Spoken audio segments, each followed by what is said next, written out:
Boa tarde a todos, bem-vindos a mais uma Masterclass.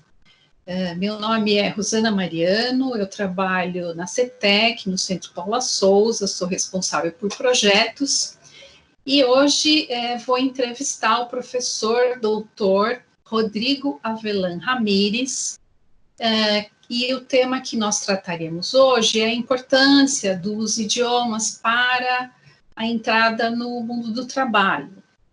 O professor Rodrigo Avellan Ramires é doutor em Educação, Arte e História da Cultura pelo Mackenzie, é mestre em Gestão e Formação Tecnológica pelo Centro Paula Souza, é especialista em Educação pela PUC do Rio Grande do Sul, é graduado em Comunicação Social pela ESPM e licenciado em Língua Inglesa pelo Mackenzie. Atualmente, ele é professor pesquisador no programa de mestrado do Centro Paula Souza, onde também atua como representante do programa de pós-graduação para avaliação de periódicos da CAPES. Professor Rodrigo, seja bem-vindo, obrigada por ter aceitado o nosso convite. Eu peço, então, que o senhor se apresente para nós conhecermos melhor, né,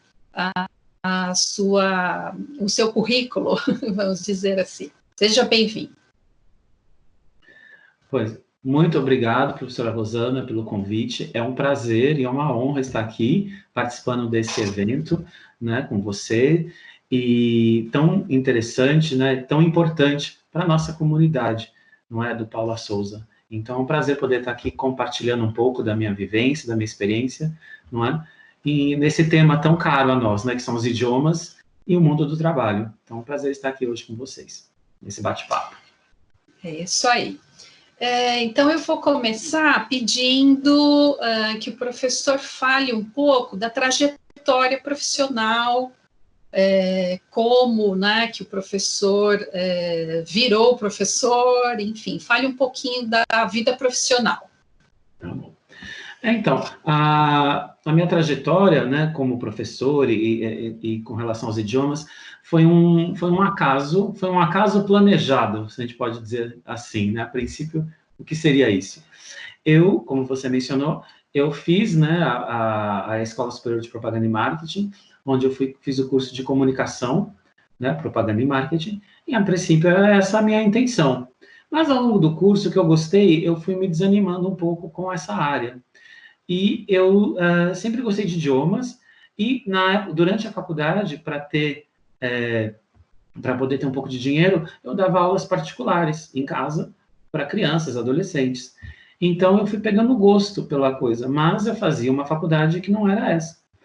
E quando já depois de formado, recém-formado, recém mesmo, um mês de formado, eu fui participar de um processo seletivo para uma empresa na área de marketing, e já naquela época, tá, isso já tem bons anos isso, eles tinham como parte do processo de seleção uma entrevista em língua estrangeira, no caso em língua inglesa.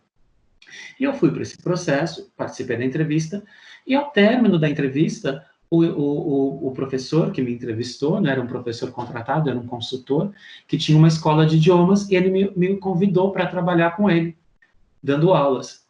E só sei que eu saí da entrevista sem nem querer saber qual foi o resultado do processo de seleção, porque eu já saí com um contrato de trabalho para dar aulas em empresas. Eu tinha 21 anos e nunca tinha dado aula para adultos, só para crianças, e comecei dando aula em company, em empresas para executivos, que tinham idade na época para serem meus pais, alguns.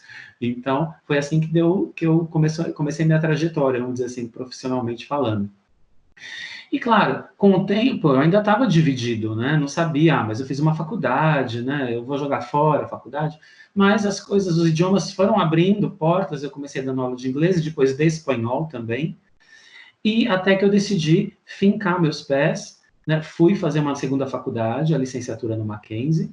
E daí fui para escolas, dei aula em colégio, dei aula no Instituto de Idioma por muitos anos, até eu decidi fazer uma pós-graduação, um mestrado, e foi onde eu fiquei conhecendo o universo Paula Souza, através de uma aluna que era formada em banco de dados, se não me engano, acho que era esse o curso que ela fez, nem sei se existe esse curso ainda, ela era fatecana, e ela me falou, professor, teacher, tem lá na FATEC um curso de educação e tecnologia, porque era a época em que os computadores, a informática, estavam chegando à sala de aula. Então, isso era assim, era uma novidade para nós, monopolizava a nossa atenção, a nossa prática docente, então eu falei, preciso aprender melhor isso. E eu vim e participei do processo, fui aceito, e fiz um mestrado. Foi aonde? No Paula Souza, não é? No programa de mestrado do Centro Paula Souza, e foi onde eu tomei contato com esse universo, o que era o ensino técnico, tecnológico, o que era a educação profissional. Quando eu terminei o mestrado, eu tive o convite para participar dos processos de seleção para ingressar como professor no Paula Souza. Aí, no caso, como professor da FATEC. Por quê? Porque eu tinha o título de mestre, e porque os currículos dos cursos superiores de tecnologia estavam passando por uma mudança e todos eles, são mais de 50 que a instituição oferece, iam passar a adotar a disciplina língua inglesa no seu currículo, não é? Com isso, a demanda por professor cresceu muito, então eu ingressei, né, na FATEC Zona Sul em 2010, 2009, 2010, e é onde eu estou até hoje como professor de língua inglesa.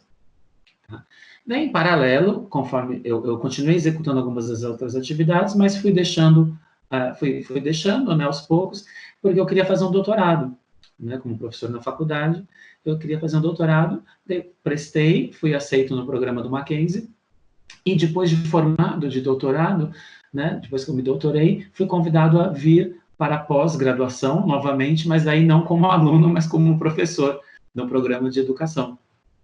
E lá, tem 2 anos isso, desde 2018, e lá eu estou e tenho muito contato lá com colegas, não é, professores e gestores, sobretudo da ETEC, e muitos desses colegas são também da área de idiomas, alguns são professores de português, outros de espanhol e outros de inglês. Eu fico muito contente de ver que os colegas, né, estão buscando uma formação em stricto sensu, fora a parte de todas as outras formações que nós da área de idiomas sempre fazemos, não é? Porque é uma necessidade, né, na nossa área, estar se atualizando e estar buscando formações técnicas. Então, estou muito contente de estar com os colegas e estar lá no mestrado atualmente. É isso.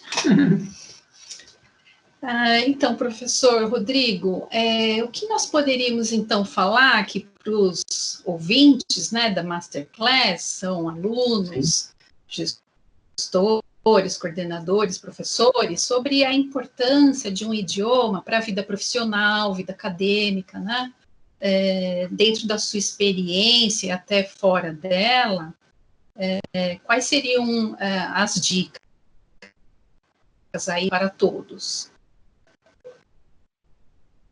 Tá bom. Sim, são dicas, não é? Claro, é muito bacana esse interesse, né, pelos idiomas, porque os idiomas, eles abrem portas. Abriram para mim, né, nesse meu relato, eu cheguei para fazer uma coisa, estava meio infeliz e foi o idioma que me abriu as portas para uma nova carreira, vamos dizer assim.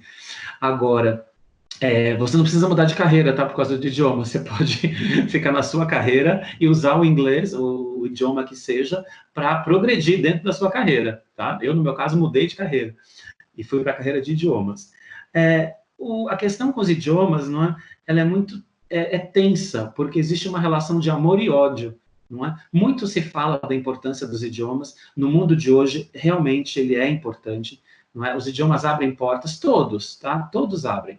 O inglês é, a princípio, o que mais abre, tá? Por isso que a gente vai falar muito dele, porque o inglês hoje é a língua comercial, não é? É a língua do mundo do trabalho, é a língua da ciência, da tecnologia. Então, hoje você vê esse momento, por exemplo, que nós estamos vivendo de pandemia, trágico, não é? O mundo está em busca de uma vacina.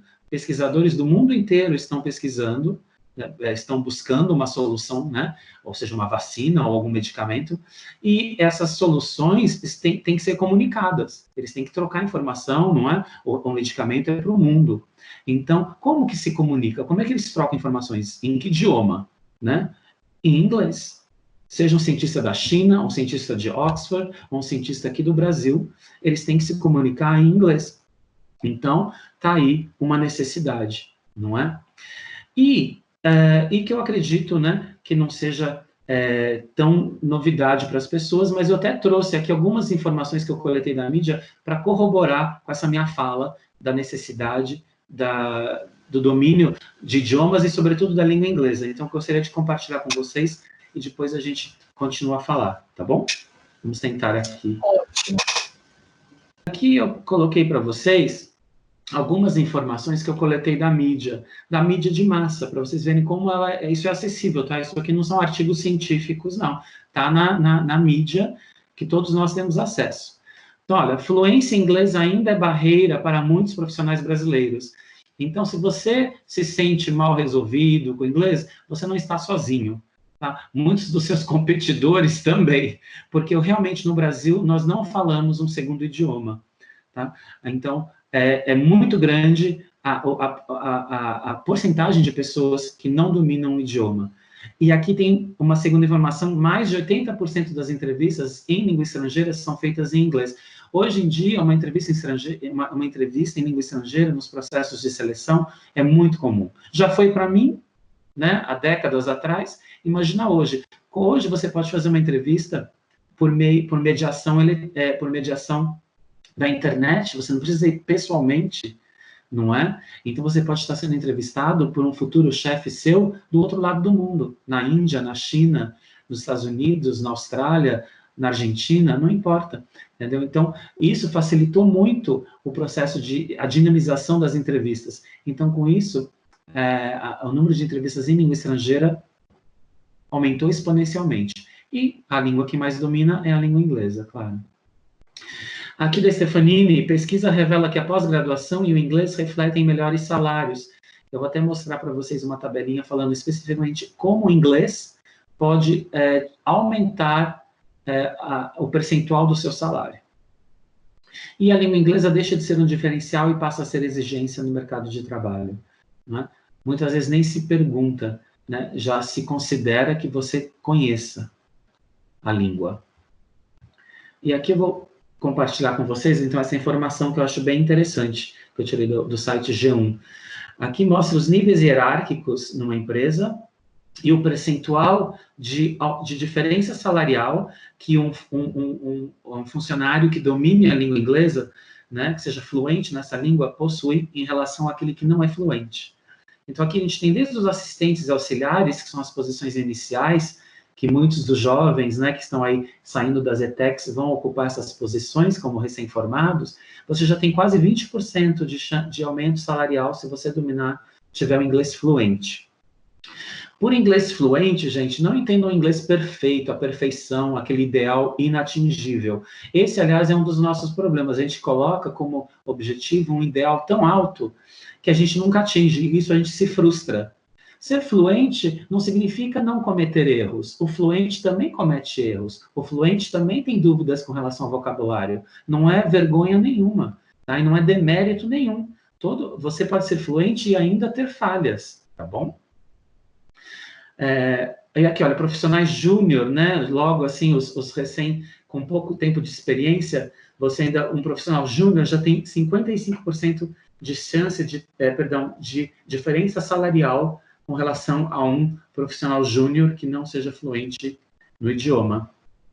Então, só para vocês terem uma ideia de como o mercado retribui, né, pela sua fluência. Ele paga pela sua fluência, literalmente. E aqui eu coloquei alguns ícones, né, de algumas empresas, talvez vocês conheçam. São empresas com as quais eu já tive contato no Paula Souza, em eventos. Eles foram até nós, né, ministrar palestras e conversar com os alunos, falar sobre empresa júnior, não é? E eles foram unânimes. Aqui a gente tem empresas americanas, como a SAP, a IBM, empresa espanhola, a Indra, a DHL é alemã, a Deloitte eu acredito que é inglesa, e a Tigre é brasileira, mas é uma multinacional. E eles todos foram unânimes em dizer que o inglês é importante, que os idiomas são importantes.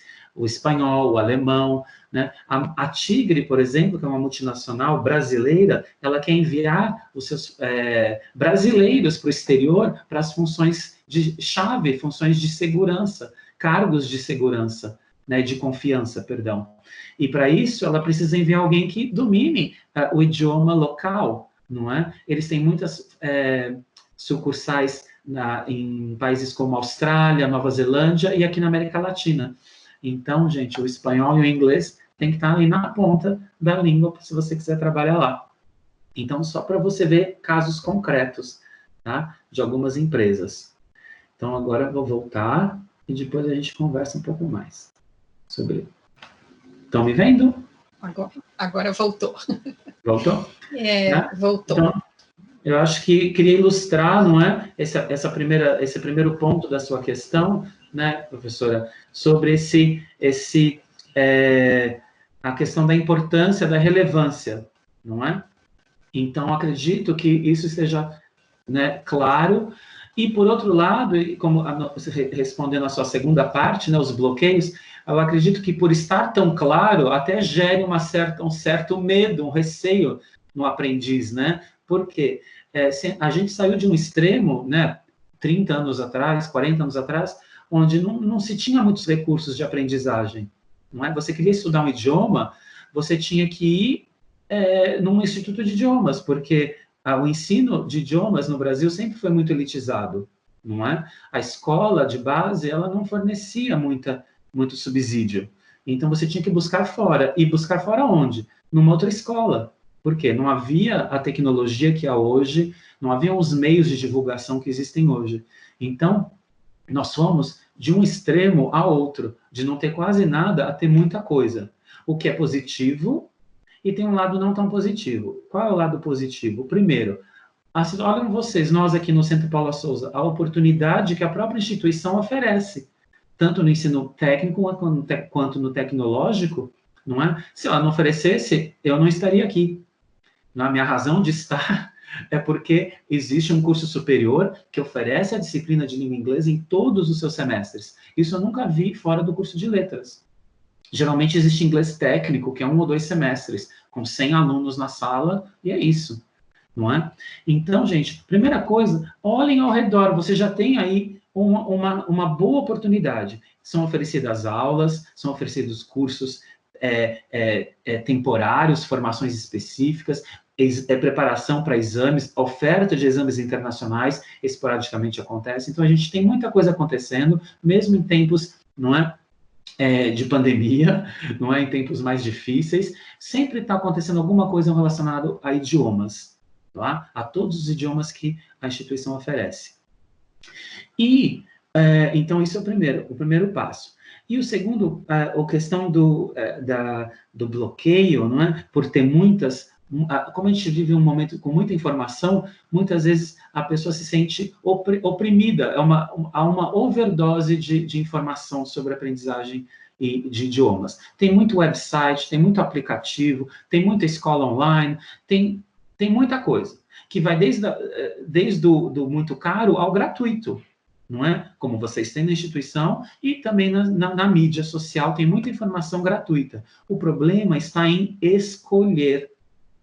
A gente passou de uma época em que não havia escolha nenhuma para uma época em que há muita escolha. E diante de muita escolha, a gente pode se sentir um pouco oprimido e acaba que desiste. Né? Fala, não, deixa, tá muito complicado, eu faço isso no ano que vem. E a gente vai empurrando, né? Vai empurrando aquela nossa aprendizagem, desenvolvimento. Ou então você começa num aplicativo, não gosta, vai para uma escola online, não gosta, volta para um outro aplicativo, você fica nesse ping-pong, e quando você viu, se passaram aí 5 anos, 10 anos, uma década, e você não conseguiu sair do nível do basicão, do verb to be, do famoso verb to be, não é? Por que será isso? Porque talvez esteja faltando um pouco de foco. Isso eu acho que é muito importante hoje em dia. Ter um foco. O seu foco, não importa o que os outros estão fazendo, crie o seu foco, a sua estratégia de aprendizagem e siga ela, tá? Que com certeza você vai ter sucesso, porque hoje a informação tem muita coisa, tá?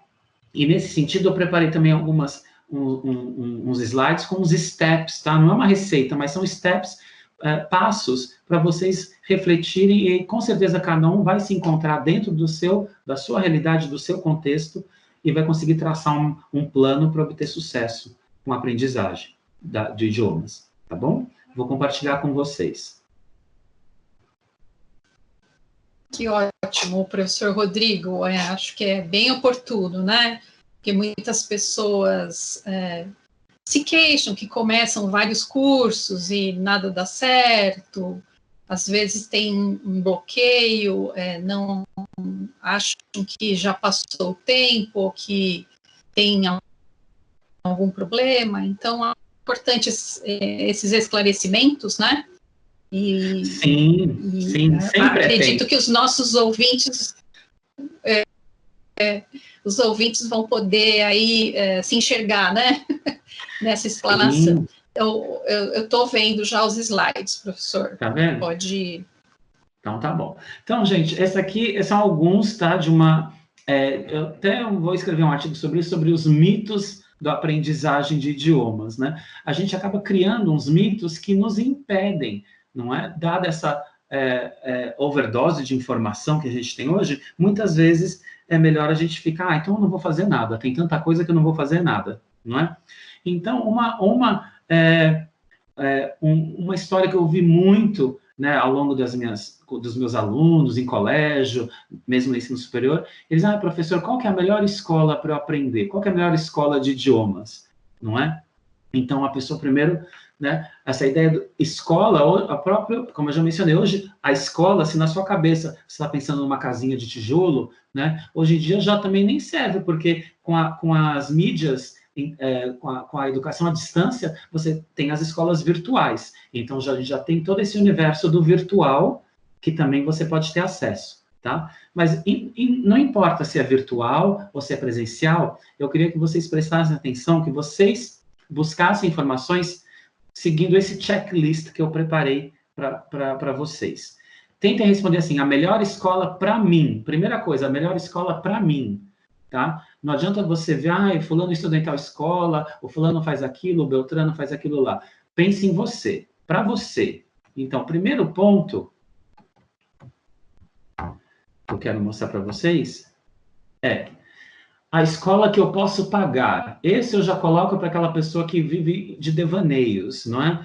Primeiro, você hoje em dia tem uma gama de oferta de cursos gratuitos, muita coisa gratuita. Então, a questão do preço, né, eu sei que é muito pessoal, mas já existe coisas gratuitas. Agora, caso você queira, né, comprar um pacote, uma coisa mais estruturada e que tem um preço, então primeiro você tem que ver se você pode pagar por aquilo. Se você não puder pagar, então você já corta aquele, procura outro. E hoje a gente tem muitas ofertas, né, como eu disse, com preços melhores, os preços caíram ao longo dos anos, dada a amplitude da oferta, e também coisas gratuitas, ofertas gratuitas, tá? De cursos, seminários e aplicativos, né? O Duolingo é gratuito, não estou fazendo propaganda, mas ele é gratuito.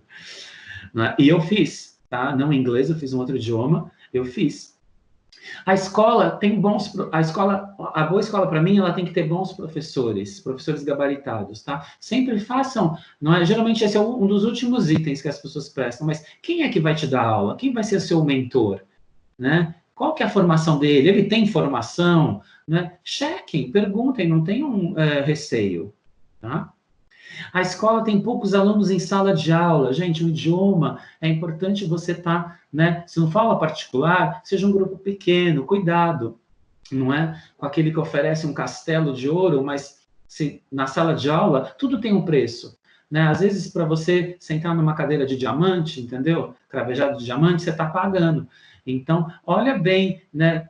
Pode ter ali muita gente naquela sala para poder cobrir os custos, né? De uma estrutura ostentosa. Hoje em dia, com computador, né, e uma conexão de internet, você pode ter acesso, não é, a qualidade top. A escola fica perto da minha casa ou do meu trabalho, não é? Quando a vida voltar ao normal, não é? E a gente poder se locomover pela cidade, esse é um fator muito importante. Muita gente desiste porque a escola ficou longe. Então, você tem que pensar nisso. Ela está próximo do seu trabalho ou da sua escola, porque assim você já sai do trabalho ou da escola, ou antes, né, de ingressar. Se fica muito longe, você começa a pôr, eu saio de lá, daí tem que pegar ônibus, eu chego tarde em casa. A gente vai colocando esses empecilhos. Então, procura algo prático, tá? Caso seja uma escola presencial. A escola é multimodal, mesmo a escola presencial hoje, ela te oferta, né, um pacote à distância, você tem um plantão de dúvidas online, você tem uma plataforma de estudos, não é, para você ter acesso ao material. Essa é uma tendência que veio para ficar, tá? E os institutos de idiomas foram muito ágeis nisso, mesmo antes da pandemia, e muitos estão oferecendo. Agora você só precisa avaliar se é condizente, né? Se faz sentido para você. A escola oferece EAD, como a gente tem falado, né? A questão do presencial versus a questão do EAD, e se você se adapta com esse sistema de aprendizagem. E a escola possui uma relação de custo-benefício, então tudo isso junto vai te ajudar, preço, formação do docente, infraestrutura da escola, não é? Tudo isso vai te ajudar a tomar uma decisão mais fundamentada sobre qual seria a melhor escola para você. Tá?